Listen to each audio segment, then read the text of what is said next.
and punishment gripped me and would not let me go, but I could find myself equally emotionally and intellectually invested in the fate of Jean Grey, the tragic heroine of Marvel Comics' X-Men. As the cosmically powered Phoenix, she was the optimistic American counterpart to Russia's preoccupation with death. She died repeatedly, but always came back. Still, I dedicated myself to all things Russian and soon embarked on my first extended study tour in the Soviet Union. After just a few months immersed in Russian intellectual life, in high culture with all its seriousness, in the reverential way people referred almost familiarly to Dostoevsky's Fyodor Mikhailovich, as if they expected him to drop by later on for tea, cookies, and Slavophile ranting.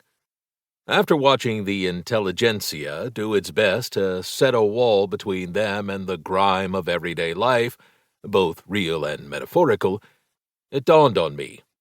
I really miss the X-Men. It would take decades for Pushkin and the Punisher to comfortably cohabit in my intellectual imagination, rather than the time-sharing arrangement I established in graduate school, scholar by day, comics fan by night. Developing my graphic novel class, which I have taught at least once a year since 2007, was the obvious turning point, as was the inspiration provided by Jose Alanís, who established himself as a top-notch Slavist and comic scholar right out of the gate. I am also grateful to my NYU colleagues, Cyrus Patel and Deborah Williams, for inviting me to write about the graphic novel for their Oxford History of the Novel volume, which led quite quickly to the book you are listening to right now. Introduction. The best Marvel comic of the 1970s. The best Marvel comic of the 1970s was published in 1993 by Vertigo, an imprint of DC Comics. Neither the writer, Peter Milligan, nor the artist, Duncan Fegredo, had ever written for Marvel, though they would each eventually go on to do work for the company.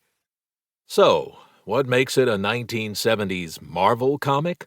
And why is that particular era worthy of attention? At this point, Marvel's famous impresario Stan Lee would probably write something along the lines of, "Follow me, true believer." This book, however, is about the comics produced immediately after Lee's heyday, and in any case, Lee's prose style hardly needs new imitators. Instead, let's just entertain this paradox for a little while. The comic in question is Enigma, a miniseries whose 8 issues were published between March and October, eventually collected into a trade paperback that has been in and out of print since 1995. Before landing at Vertigo, Enigma was initially supposed to inaugurate the Touchmark imprint planned by Disney, but Disney canceled the line before printing a single page.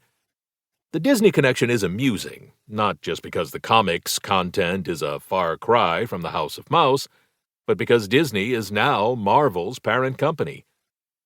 Why, then, start off a book about Marvel in the 1970s with a DC comic from the 1990s?